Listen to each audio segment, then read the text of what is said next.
Hello दोस्तों, आप इस वीडियो में जानोगे चंद्रशेखर आज़ाद पर विशेष तथ्य और महत्वपूर्ण जानकारी के साथ। आप इस वीडियो को पूरा देखें, लाइक करें, सब्सक्राइब करें और शेयर करें। चंद्रशेखर आज़ाद भारतीय स्वतंत्रता संग्राम के स्वतंत्र सेनानी थे।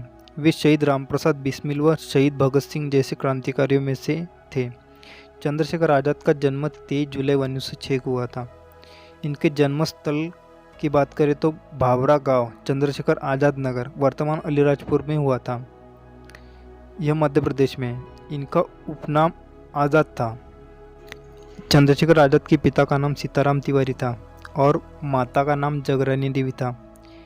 इनका वास्तविक नाम चंद्रशेखर सीताराम तिवारी था। चंद्रशेखर आज़ाद कहते थे कि दुश्मन की गोलियों का हम सामना करेंगे, आज़ाद ही रहे हैं, आज़ाद ही रहेंगे। एक वक्त था जब उनके इस नारे को हर युवा रोज दोहराता था। वो जिस शान से मंच से बोलते थे, हजारों युवा उनके साथ जान लुटाने को तैयार हो जाते थे। 1920 में 14 वर्ष की आयु में चंद्रशेखर आज़ाद जी गांधी जी के असहयोग आंदोलन से जुड़े। देश की आज़ादी के लिए कुर्बानी देने वाले क्रांतिकारी चंद्रशेखर आज़ाद जब पहली बार अंग्रेजों की कैद से आए तो उन्होंने 15 कोड़े की सजा सुनाई गई। 14 साल की उम्र में ही गिरफ्तार हुए और जज के समक्ष प्रस्तुत किए गए। यहाँ जज ने उनका नाम पूछा तो उन्होंने कहा आज़ाद। पिता का नाम पूछने पर जोर से बोले स्वतंत्रता। पता पूछने पर बोले जेल खाना। इस पर जज ने उन्हें सरेआम 15 कोड़े लगाने की सजा सुनाई। ये वो पल था जब उनके पीठ पर 15 कोड़े बरस रहे थे और वो वंदे मातरम का उद्घोष कर रहे थे। जब देशवासी उन्हें आज़ाद के नाम से पुकारने लगे तो धीरे धीरे उनकी ख्याति बढ़ने लगी थी। चंद्रशेखर आज़ाद की निशानेबाजी बचपन से बहुत अच्छी थी।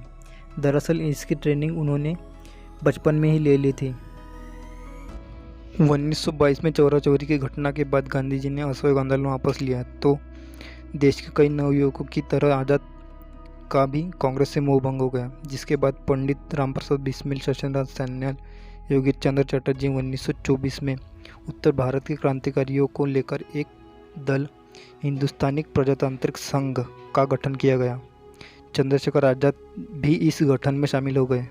चंद्रशेखर आज़ाद ने 1928 में लाहौर में ब्रिटिश पुलिस अफसर एसपी सॉन्डर्स को गोली मारकर लाला लाजपत राय की मौत का बदला लिया था।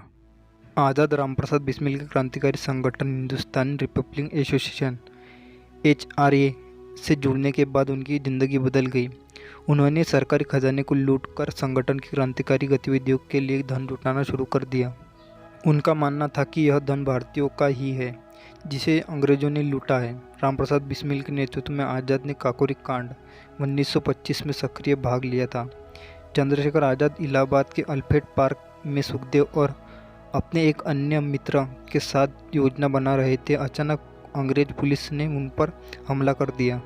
चंद्रशेखर आज़ाद ने पुलिस पर गोलियां चलाई ताकि उनके साथी सुखदेव बचकर निकल सके।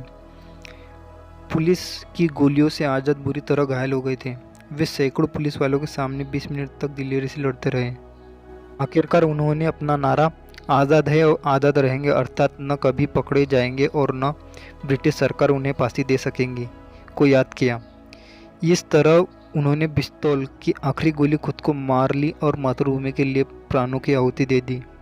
वैसे ही इस तथ्य को लेकर कई विवाद भी सामने आते हैं जिसकी अभी तक कोई पुष्टि नहीं हो सकी।